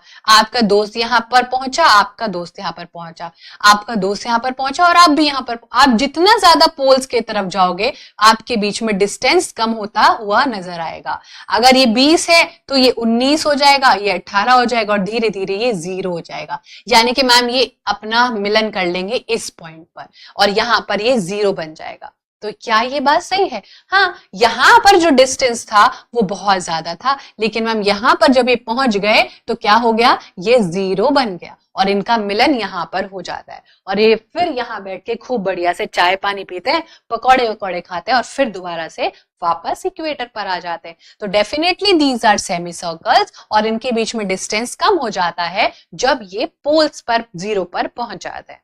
ठीक है, तो हमारा आंसर क्या होगा? हमारा आंसर बी गलत है और ए और सी सही है। तो ए फॉर एप्पल और बी फॉर बॉल और हमारा ऑप्शन सी करेक्ट है। ठीक है, बताओ जल्दी से, कोई दिक्कत कोई परेशानी? बढ़िया से समझ आया? बहुत बढ़िया। ओके, चलिए भाई, अब ये कंसेप्ट आपको पेपर में खंगोलने हैं। आपने दिमाग से सोचकर, गहरी सांस लेकर और इस बुद्धि का इस्तेमाल करके पेपर करना है। घबराना नहीं है, बिल्कुल भी कोई टेंशन नहीं लेनी है। जितने इंपॉर्टेंट कंसेप्ट एनसीईआरटी में एग्जिस्ट करते हैं उससे कहीं लाख गुना मैंने तुमको एक्सप्लेन कर दी है। लेकिन अगर आपको लग रहा है कि आप कंसेप्ट्स को बार बार भूल रहे हो तो एक ही इलाज है और वो इलाज होता है रिविजन का। You have to revise and revise to understand any complicated subject. ठीक है, ऐसा बिल्कुल भी नहीं हो सकता है कि तुम इतने बड़े फन्ने खाओ कि एक बारी में तुम्हें चीजें याद रहेंगी। You will definitely get confused if you don't revise the concept. और एसएसटी इतना सुंदर सब्जेक्ट है, डेली लाइफ में हो रहा होता है। ठीक है, चलिए ओके चलो, तो यहां पर हम बताओ जल्दी से। अब ये बहुत सुंदर सवाल है, डिग्रीज और ये इस तरफ इसके ना ऐसे मिनट रिप्रेजेंट होता है, ये ऐसे होना चाहिए, एक लंबी सी लाइन लगी होती है इसके पीछे। अब बताओ जल्दी से, अब हमने क्या करा है पेडागॉजी का लेक्चर कब डिसाइड करा हुआ है? शायद 2 दिसंबर को या 3 दिसंबर को शेड्यूल शेयर कर दिया है, वो देख लेना। Which longitude has been termed as standard meridian of India? बताओ बताओ क्या होगा इसका आंसर। चलिए इसको एक बार देखते हैं। अगर हम अपने भारत को देखें, ये हमारा भारत है ना, ये हमारा भारत है। I hope that this picture is visible to all of you. अब यहां पर जब हम इसको देखते हैं तो हम एक लाइन लेते हैं और भारत के इक्वल पार्ट्स को बांटते हैं, बिल्कुल बिल्कुल इक्वल पार्ट्स में बांटते हैं। जैसे कि मान लो तुम 4 भाई बहन हो, है ना, और चारों भाई बहन में लड़ाई हो रही है एक चिप्स के पैकेट को लेके। तो उस चिप्स के पैकेट का मान लो 250 ग्राम वजन आया, वो 4 लोगों में डिवाइड करना है, तो उस हिसाब से आप उसको डिवाइड करोगे। इसी प्रकार से, क्योंकि भारत भी अपने आप में एक बहुत ही बड़ा क्या है, देश है, हमसे ही बड़े देश है, सोचो जिनके पास बहुत सारे टाइम जोन है, तो बहुत समय का दिक्कत रहता था। समय का क्या रहता था, दिक्कत रहता था, किसी के यहाँ पर 4:30 बज रहे होंगे तो किसी के यहाँ पर 6:30 बज रहे होंगे, तो बड़ी दिक्कत होती थी, न्यूज चैनल वाले न्यूज नहीं दिखा पाते थे। तो हमने क्या किया यहाँ पर, हमने यहाँ पर अपने भारत के 4 हिस्से इक्वली डिवाइड करे, जहां पर वो एकदम बराबर आएगा, और उन 4 हिस्सों को हम 1, 2 और 3 और 4 कह सकते हैं। और ये है हमारे प्यारे भारत का 4, एक तरीके से समझाने की बात क्या है। और जब हमने इसका क्या देखा, जब हमने इसका सेंटर निकाला तो ये जगह हमें स्टैंडर्ड मेरिडियन निकल के आई, क्योंकि अगर आप गुजरात से अरुणाचल प्रदेश जाओगे तो समय में 2 घंटे की दूरी है सच में। हाँ, अगर यहाँ पर सनसेट जल्दी हो रहा है तो वहां पर अभी सूरज दिखाई भी नहीं दिया है। इसके वजह से बड़ी दिक्कत होती थी, आधे बच्चे स्कूल में 2-3 पीरियड कर चुके होते थे और इनका भी स्कूल भी शुरू नहीं होता था, तो बड़ी दिक्कत होती थी। इसीलिए भारत सरकार ने क्या करा, एक ऐसी जगह चुनी जो कि भारत की स्टैंडर्ड मेरिडियन होगी। पूरी दुनिया की पूछी जाए तो प्राइम मेरिडियन, और अपने भारत की पूछी जाए तो स्टैंडर्ड मेरिडियन, और इसको कहते हैं IST, Indian standard time zone, Indian standard time. पता चला क्या है ये। अब ये जगह है एक, वो है उत्तर प्रदेश, या कहां पर, ऐसा हमें कौन बताएगा। लेकिन जल्दी से हमें बताएंगे सभी प्यारे बच्चे कि वो ऐसी कौन सी जगह चुनी गई कि जो टाइम वहां पर जिस टाइम होगा उस समय पूरे भारत में भी सेम टाइम हो रहा होगा। यानी कि एक सेंटर चुना गया, यहां पर बच्चों का पेपर रखते हैं, यहां पर कोई धांधली नहीं हो सकती है, and that is Mirzapur. Where it is in the Naini district of Uttar Pradesh. Absolutely correct. World के लिए प्राइम मेरिडियन, और हमारा जो लंदन में है ग्रीनविच मीन टाइम, जिसको GMT कहते हैं, ठीक है, वो कहां पर है बेटा, वो लंदन में है। लेकिन हमारे भारत का भी तो हमें देखना होगा ना, हमें क्या लेना देना, हम अरे हाँ ग्रीनविच में 5 बज रहे हैं तो हमारे यहाँ पर कितना बजा होगा, 5:30 जोड़ दो, यही करते रहेंगे क्या हम लोग? अरे नहीं, घड़ी में टाइम देखेंगे और उस हिसाब से चलेंगे। ठीक है, तो ये याद रखना, भारत का स्टैंडर्ड जो मेरिडियन है वो कहाँ चुना गया है, वो मिर्जापुर चुना गया है, जो कि आपका लोकेटेड है उत्तर प्रदेश में। और ये कहां पर लाया करता है, ये आपका 82 डिग्री 30 मिनट ईस्ट, यानी कि आपका ऑप्शन नंबर बी करेक्ट होगा। ठीक है, इसीलिए हमें क्योंकि कंफ्यूजन ना हो, अब आप याद रखना, भारत का IST कहलाता है, और ये क्या है हमारे प्यारे इंडिया का, और वर्ल्ड का कहलाता है GMT, यानी कि क्या है, full form Greenwich mean time. I hope कि अब आपको एक कंसेप्ट बिल्कुल परेशान नहीं करेंगे, क्योंकि मैम अगर हमने 0 से शुरू करा तो 1, 2, 3 फिर हम 82 डिग्री पर पहुंचे और हमें 30 मिनट हो चुके हैं यहाँ पर। अब पूरे भारत में परफेक्ट टाइम होगा, बराबर का टाइम होगा, कोई धांधली नहीं होगी, सबके पीछे बराबर में चीजें बढ़ चुकी हैं। करेक्ट है, चलिए, है ना, बहुत ही बढ़िया। आगे एक सवाल करते हैं, बहुत बढ़िया सुंदर सा सवाल है, ये हमारे एक चैप्टर से आया है, मैप्स करके एक चैप्टर 4 है हमारे NCERT का, जिसमें छोटू सी डिटेल दी गई है, लेकिन देख लो सवाल बना दिया उसी से सीटेट वालों ने। ठीक है, consider the following statement, globe provides more information about a country than maps. Globe होता है, आपको पता है ग्लोब होता है, आप बाजार से खरीद के लेके जा सकते हो, और अगर आप एक कंट्री का मैप खरीद के लेके आओ, ग्लोब आपको ज्यादा बता देगा उसकी मानचित्र से ज्यादा। ऐसा हो सकता है। Large areas like continent and countries are shown on small scale maps, मतलब जो स्केल मैप्स होते हैं उस पे जो बड़ी बड़ी कंट्रीज है, कॉन्टिनेंट, वो भी छोटू छोटू से दिखाई जाती है। रेड कलर से हम प्लेट्यू दर्शाते हैं। बताओ आंसर कौन सा करेक्ट पूछा है, कौन कौन सा इनमें से करेक्ट है, ऑप्शंस देख लो जरा। अच्छा, ओनली भी है, only A, only B, A B B C, बताओ। अब इसको ध्यान से करते हैं, देखो ग्लोब ज्यादा इंफॉर्मेशन नहीं प्रोवाइड कर सकता। अगर मैं तुमको ग्लोब दे दूं कि इसमें भारत में बताओ जम्मू कश्मीर का है, तो ये बता पाओगे, या तब बता पाओगे जब मैं तुमको पूरा मैप दे दूं जम्मू कश्मीर का, उसकी डिस्ट्रिक्ट भी बता दोगे, है ना। तो definitely maps provide more information, ये ऑप्शन गलत है, ये ऑप्शन गलत है। लार्ज एरिया जो कि कॉन्टिनेंट और कंट्रीज होते हैं छोटे छोटे से दिखाया जाता है, लेकिन वो असली में बहुत बड़े होते हैं, है ना। तो ऑब्वियसली इतने से मैप में तो हम इतना बड़ी दुनिया नहीं दिखा सकते ना, दुनिया बहुत बड़ी है ना, और गोल भी है, तो ये हमारा करेक्ट हो जाएगा। वो छोटे दिखाए जाते हैं, वो तो बस एक मापने का ना, देखो तुम्हें पता हो जाए ऐसे ऐसे है ना। उसी के साथ साथ रेड कलर से हम प्लेट्यू दिखाते हैं, जी नहीं, प्लेट्यूज हम कौन से कलर से दिखाते हैं, चलिए देखते हैं कौन बताएगा। आज हम कलर्स वाली क्लास करेंगे, तो पहले तो हम इसका ऑप्शन देख लेते हैं, गलत है, तो हमारा आंसर हो जाएगा ओनली बी, जो कि बी ऑप्शन है ना, बिल्कुल। अब देखो हमारे पास मैप को रिप्रेजेंट करने के लिए कुछ कलर है, जैसे कि ब्लू है, पानी पानी, ब्लू, ग्रीन, ब्लू से ग्रीन लिख रहे हैं, समझ जाना, ब्लू ग्रीन ब्राउन, बताओ।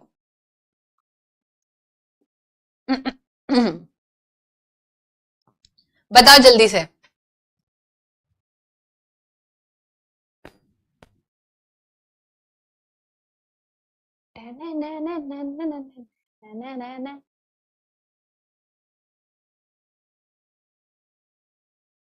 आ गया समझ में? हाँ, ब्लू है पानी पानी, तो आज ब्लू है पानी पानी, बिल्कुल सही बात है, ये तो हमने तुम्हें हिंट ही दे दिया।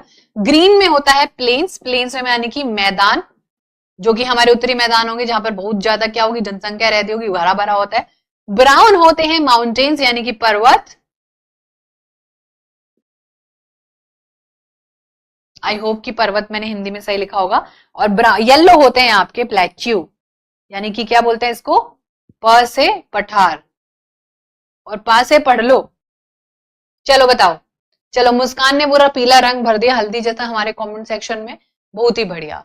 और जो है फिर जो है पूरा का पूरा ये आपको बताना चाहिए, this you have to do, okay, है ना। चलिए, तो इस प्रकार से जो है यहाँ पर आपको देखना होगा, और ये क्या है, प से पढ़ लो, और ये हमारा सवाल हो गया है। अगला सवाल करते हैं, बहुत सुंदर, बताओ जल्दी से। Which among the following featuring कह रहे हैं, which among the following features can be associated with hydel power project, निम्नलिखित में से कौन सा लक्षण जल विद्युत परियोजना से जोड़कर देखा जा सकता है। जल विद्युत क्या होते हैं, जैसे मान लो कोई नदी बह रही है और आपका मूड खराब होगा, तुमने बोला अरे नदी से बिजली बनाएंगे, बहुत बड़ा ही प्रोजेक्ट बनाएंगे, यहाँ पर एक हाइडल पावर प्रोजेक्ट बनाएंगे, डैम बनाएंगे। डैम बनाओगे जब तो सारी चीजें होंगी, तो आपको क्या करना पड़ेगा, क्या वहां पर रहने वाले लोगों को वहां से हटाना पड़ेगा, बिल्कुल सही बात, हटाना पड़ेगा। ठीक है, क्या हमें वहां पर जो निम्न क्षेत्र है उनका जल पलायन हो जाएगा, बिल्कुल वो आसपास के एरिया में बहुत ज्यादा पानी भर जाएगा, वही जल को रोकोगे। मान लो तो कि जो है ग्लास भरना था पानी का, और पानी का ग्लास भरा हुआ और टंकी चली हुई, आसपास के एरिया में तो गीले हो जाएंगे ना। अब बताओ, क्या यहाँ पर ये बहुत खर्चीला होता है सेटअप करने में, नहीं, ऐसे 1-2 रुपए में ही हो जाता है। क्या इसको, हाँ मैम हम जा रहे हैं अभी लगाने और बहुत करोड़ों पैसे कमा लेंगे फिर। क्या जो है वर्षा होती कौन सी, एसिड रेन होती है, अम्ल वर्षा हो जाती है इसके वजह से। ठीक है, अब हरित गृह प्रवाह में वृद्धि करता है, बताओ क्या होगा answer, ABC, BJD, ACD, ACE. देखो, ये डिस्प्लेसमेंट करता है डेफिनेटली। मान लीजिए इस जगह पर कोई रह रहा था, यहाँ पर हाइडल पावर प्रोजेक्ट बनाना है, यहाँ पर रहने वाले लोगों को अपना घर छोड़ना पड़ेगा, और इसके लिए हमने बहुत सारे प्रदर्शन भी भारत में होते हुए देखे हैं। तो ये तो हमारा बिल्कुल सही है, और ये हमने एग्जाम्पल भी देखा है। बताना जरूर कौन से चैप्टर में देखा है। वहां के लोगों का जो, वहां पर जो लोग जो निचले क्षेत्र होंगे उनका जल पलायन हो जाएगा, वहां पर पानी भर जाएगा, बिल्कुल। ये एक्सपेंसिव होते हैं, बहुत ही महंगे होते हैं, हर कोई इसको जो अफोर्ड नहीं कर सकता है कि कल को जाके हम वहां पर लगाने लग जाए और बोले कि अरे हमारा भी एक हाइडल पावर प्रोजेक्ट लगा दो, सबको बिजली दे देंगे। ये एसिड रेन नहीं करता है, और ये ग्रीन हाउस में कोई इफेक्ट भी नहीं डालता है। ग्रीन हाउस की गैसेज होती हैं जो अलग अलग कारणों से बहुत ज्यादा बढ़ रही हैं, अभी बताएंगे भी। तो आंसर हो जाएगा एबीसीडी, नहीं मात्र एबीसी। जितने बच्चों ने ऑप्शन नंबर बोला आबरा कडाबरा, एबीसी बिल्कुल सही है। ठीक है, नर्मदा रिवर पर एक हुआ था, एक हमारा जो लाइवलीहुड था वो वाला एग्जाम्पल है, जहां पर मछली पालन लोग करते थे। इस प्रकार से आपको देखने को मिलेगा कि डेफिनेटली वहां पर जो मछली पालन कर रहे हैं, जो लोग आसपास रह रहे हैं, वो वहां पर निकल जाता है। हलवा सवाल है, लेकिन कंसेप्ट बहुत सुंदर समझाएंगे, जल्दी से बताओ। Which gas is known as the greenhouse gas? किस गैस को ग्रीन हाउस गैस कहा जाता है? Is it oxygen? Is it nitrogen? Carbon dioxide या फिर आर्गन? आर्गन तो अपने आप में ही एक नोबल गैस है, बताओ।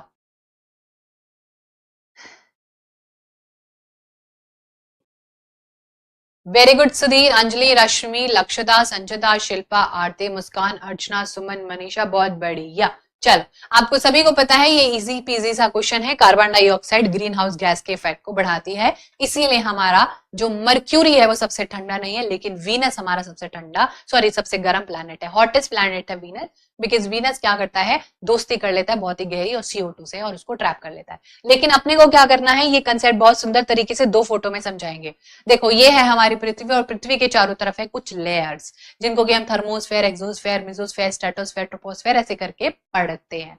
तो याद रखना कि भारत में अगर कुछ भी सोलर रेडिएशन हो रही है, ये तो पता है। अब यहाँ पर सूर्य बहुत छोटा दिखा है, याद रखना सूर्य बहुत ही बड़ा है हमारी पृथ्वी से। और जब हमारी सूर्य की किरणें वह धरती पर आती हैं, तो हम ये बोलते हैं, अगर ये सूर्य की किरणें पेड़ पौधों से मिल जाए, हरे भरे पेड़ पौधों से अगर इनकी मुलाकात हो जाए, तो पेड़ पौधे बोलते हैं ज्यादा नहीं चाहिए, वापस ले जाओ। और पेड़ पौधों का बहुत एटीट्यूड होता है, बोलते हैं हम लोगों को ये जो आ रही है इसको क्या बोलते हैं, इसको बोलते हैं इनकमिंग सोलर रेडिएशन। ये जो ऑरेंज कलर की आ रही है इसको बोलते हैं इनकमिंग सोलर रेडिएशन। ये जो सोलर से यानी कि सूर्य से आने वाली किरणें हैं इसको आने वाली किरणें बोलते हैं। लेकिन अगर हमारी पृथ्वी की सतह पर बहुत सारे पेड़ पौधे होंगे, हरे भरे मैदान होंगे, तो वो उसको वापस रिफ्लेक्ट कर देते हैं इनटू द एटमॉस्फेयर और बोल देते हैं दफा हो जाओ यहां से और हमें तुम्हारी कोई जरूरत नहीं है। ठीक है, ये होता है नेचुरल फिनोमेना कि वापस से हीट क्या हो जाती है, रिफ्लेक्ट बैक हो जाती है हमारे वापस एटमॉस्फेयर में। इतनी कहानी तो बढ़िया है, लेकिन अभी हो ये रहा है कि जो इस फोटो में दिखेगा, यहां पर जो हो रहा है आप देख लो जल्दी से। दो सिचुएशन आपको दिखाई है कि ये थी आम जिंदगी और ये है मिंटोस जिंदगी। ये कहलाया जाता है ग्रीन हाउस इफेक्ट। ये क्या कहा जाता है खांसी आने का टाइम हो गया ग्रीन हाउस इफेक्ट। सन की किरणें आई, I hope it is visible, दिख रहा है ना तुम लोगों को। सन की किरणें आई, रिफ्लेक्टेड, यहां पर एंट्री सनलाइट करी, energy release into back into space और ये वापस चली गई कि भैया नहीं चाहिए। लेकिन सेम उल्टा इसमें हो रहा है कि आई और यहीं पर ही ट्रैप हो गई, वापस आना जाना चाहती थी तो किसने रोक लिया, यहां पर जितनी भी मीथेन हो गया, अरे भैया कहां जा रहे हो, कार्बन मोनोऑक्साइड हो गया, क्लोरोफ्लोराज हो गए, सब कुछ रोक लेती हैं और यहाँ पर ये जो गैस का पूरा एक क्या है, ये जो पूरा गैस का एक जो है चैम्बर बन गया है, इसके वजह से ये जो चीजें वापस जानी थी वो नहीं जा पा रही हैं। And that is how we have to understand कि टेम्परेचर हर रोज बढ़ता जा रहा है।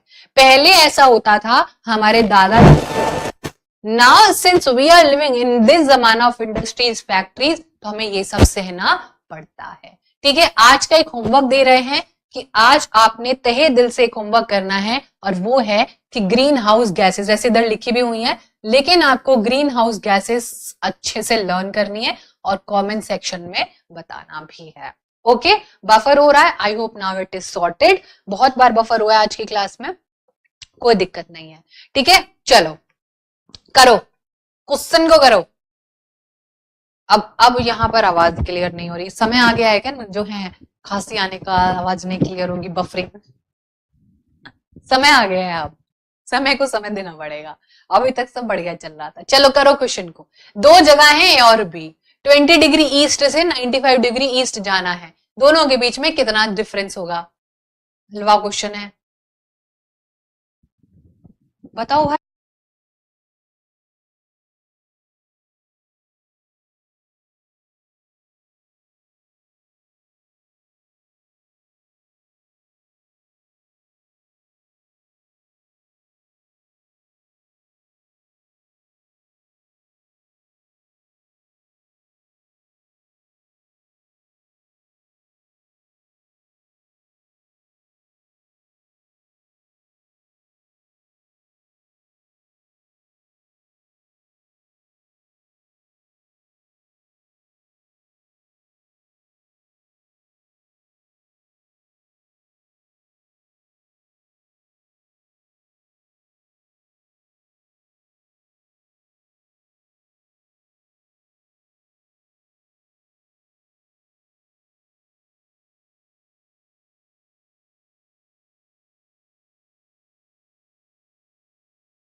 आया, स्ट्रीमिंग किसने ऑफ कर दी?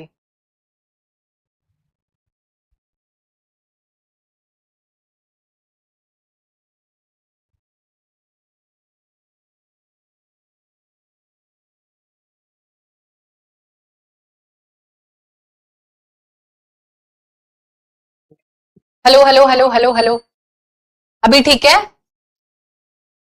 खांसी आने मतलब कुछ तो गड़बड़ होने वाली है।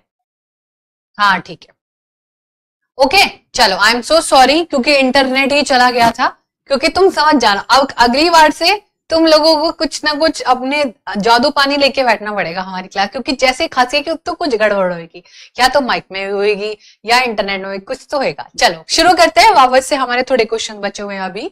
सो I am so sorry already, but let's just do it again. Okay, देखो दो जगहें हैं ए और बी, 20 डिग्री और 95 ईस्ट में। अब 20 और 95 तक जाएंगे तो कितना डिफरेंस आएगा, जल्दी से बता दो फटाफट से। ईस्ट की तरफ बढ़ रहे हैं तो प्लस होएगा, पीछे जाते तो आप 19 20 ऐसे देखने को मिलता। ठीक है, चलो है ना। अब बताओ जल्दी से कितना डिफरेंस है। 95 में से पहले 20 डिग्री निकालेंगे, 5 और ये 2 7, यानी कि हमें 75 डिग्री निकालना है।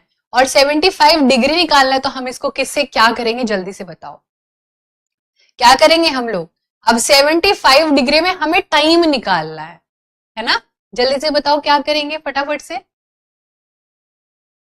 आ गई ना क्लास, आ गई, वापस क्लास आ गई।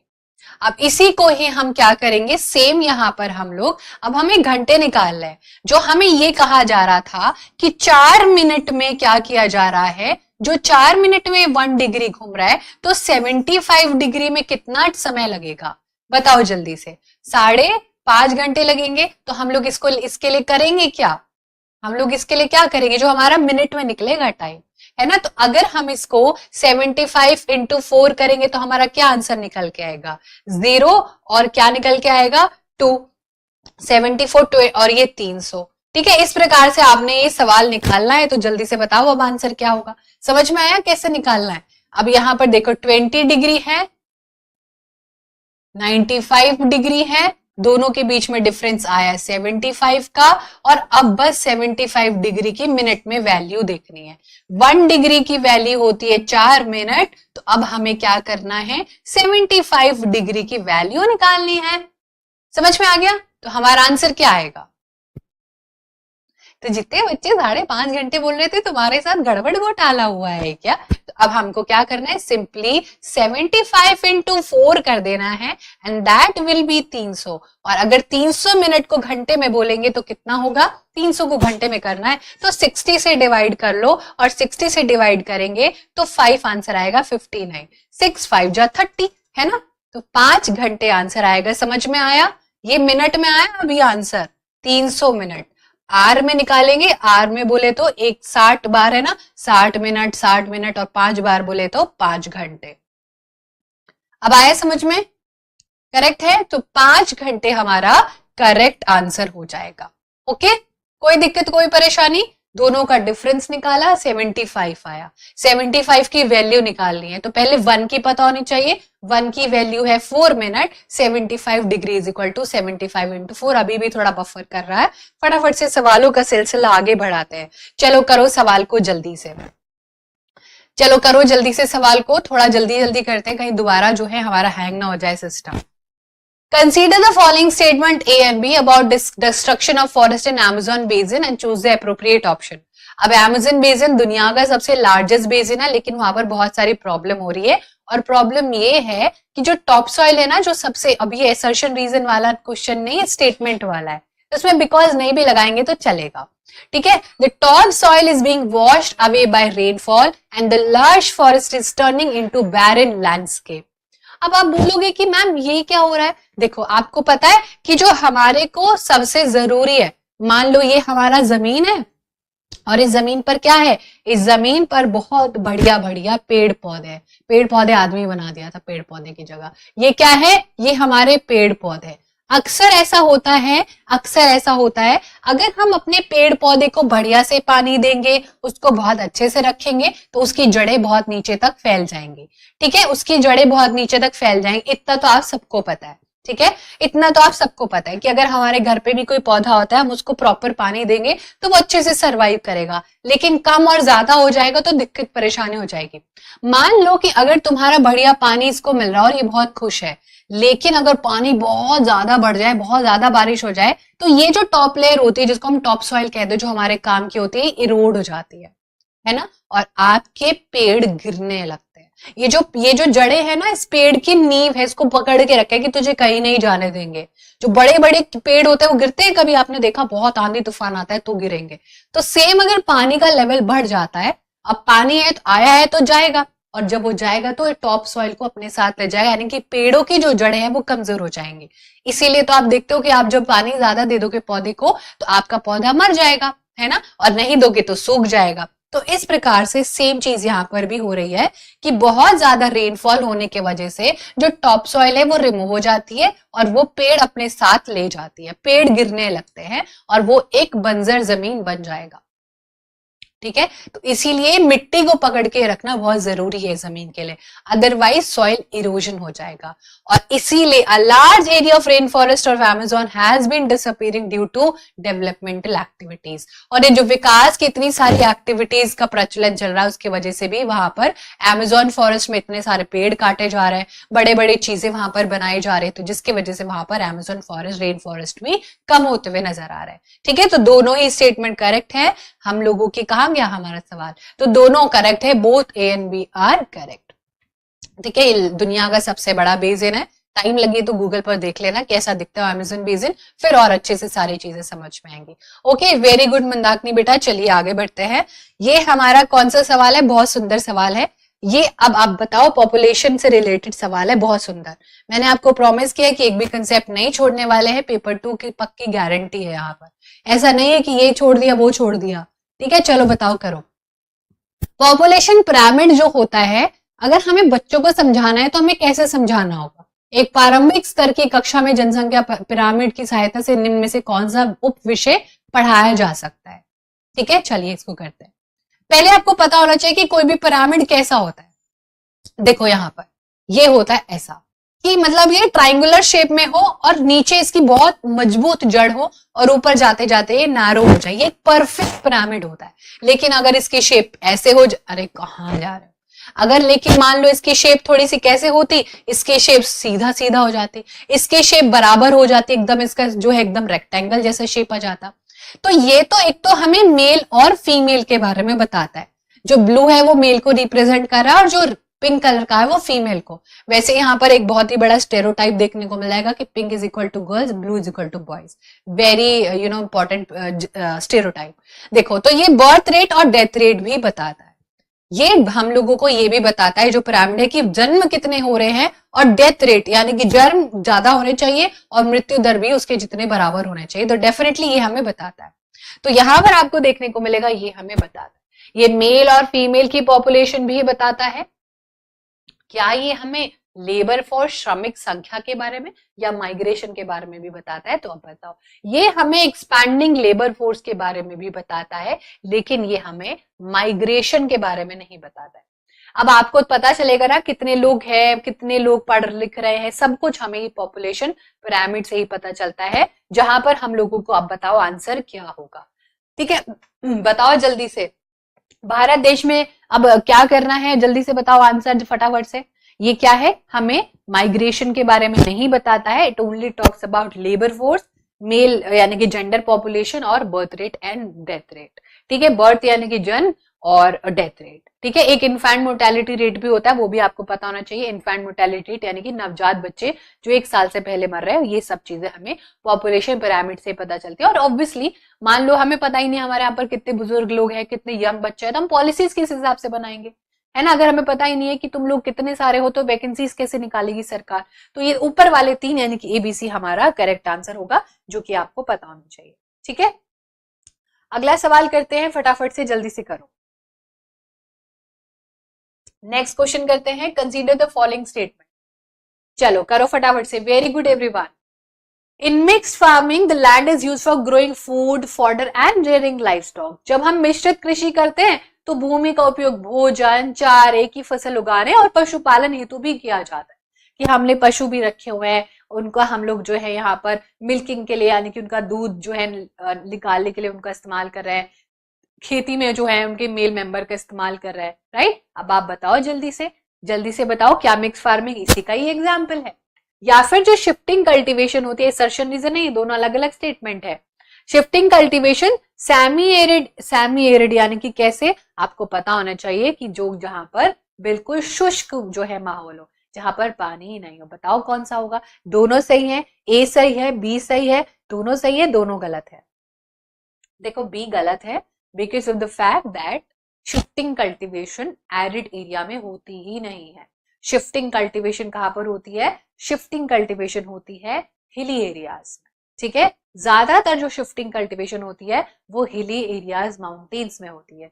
सो एरिड एरिया में नहीं होती है, कहां पर होती है? हिली एरियाज में होती है, पर्वतीय क्षेत्रों में होती है। और ये बात आपको पता होनी चाहिए, ठीक है। नहीं पता थी तो आज पता चल गई। तो जितने भी हमारे पर्वतीय क्षेत्र होते, हमारी शिफ्टिंग कल्टीवेशन वहां पर अलग अलग नामों से भी जाने जाती है। लेकिन मिक्स क्रॉपिंग का मतलब बिल्कुल सही है। मिश्रित कृषि ऐसी होती है जहां पर आप अपने गाय के लिए चारा भी सोच रहे हो, अपने लिए खाना भी सोच रहे हो, और साथ में आपका पशुपालन हेतु भी सारा काम हो जाएगा। तो हमारा आंसर होगा only option number A. Shifting cultivation arid area में नहीं होती है, वो कहां पर होती है? मात्र हिली एरियाज में, माउंटेनियस रीजन्स में होती है, ठीक है, जिसको कि हम लोग झूम झूम के करते हैं, झूमिंग कल्टीवेशन भी कहते हैं। Very good everyone, very good Saumya, Anjali, Shasha, Shishi, बेटा बहुत बढ़िया, ठीक है। चलिए अगला सवाल करते हैं। अगला सवाल है बहुत सुंदर, ये आज का होमवर्क दे दे, कर लोगे इसको या बताएं? इसको भी कर लो, करा ही देते हैं ना। फिर हमारी जो क्लासेस हैं उसमें हम फिर वो पूरी सिविक्स का और ये सब करना शुरू करेंगे। वेरी गुड शशि बेटा, प्रीति, पूजा बहुत बढ़िया, Priyanka very nice. As we move away from the sun in the solar system, अगर हम सौर मंडल में जैसे जैसे हम सूर्य से दूर होते जाते हैं, हम सूर्य से दूर होते जाते हैं, बिकॉज मैम हमारा कुछ इस प्रकार से, अगर देखो अगर हमारा इस प्रकार से पूरी की पूरी जो है चीजें बनी हुई है, ये हमारी मान लो मिल्की वे गैलेक्सी है, और हमारा कहां पर है? हमारा जो स्पेरिकल पूरा है ना, मान लो ये हमारा सन है, इस प्रकार से हमारा सन है। तो जब पृथ्वी यहां होगी तो दूरी क्या होगी? कम होगी। लेकिन अगर पृथ्वी यहां चले जाएगी, हम पृथ्वी से दूर जाएंगे, तो डिस्टेंस क्या हो जाएगा? इंक्रीज हो जाएगा। इस प्रकार से हम लोग इसको समझ सकते हैं। तो यहां पर अगर हम अपना सन बना दें, ठीक है, अर्थ यहां पर है और अर्थ वहां पर भी जाएगी, जिसकी वजह से सीजन बदलेंगे, है ना, इसकी वजह से ही तो सीजन बदलते हैं। तो अब आप देखो कि क्या हो रहा है इस पूरे फिनोमिना में। Time taken to complete one orbit around sun by planets increases, definitely पूरा का पूरा टाइम जो है वो बढ़ जाता है। यही हमारा सही आंसर भी है, ठीक है। ये क्या है? इंक्रीज हो जाता है, डिक्रीज नहीं होता है। और जो है time taken to complete on its axis by planet increases नहीं,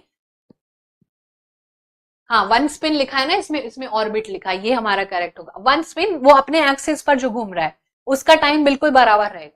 time taken to complete one spin, ये भी जो है कांस्टेंट नहीं रहता है, तो ये तो हो ही नहीं सकता, ठीक है। तो हमारा ऑप्शन नंबर ए करेक्ट हो जाएगा। कोई दिक्कत, कोई परेशानी? चलिए अगला सवाल करते हैं, लास्ट सवाल है हमारे सेशन का, फटाफट से करो, जल्दी से करो।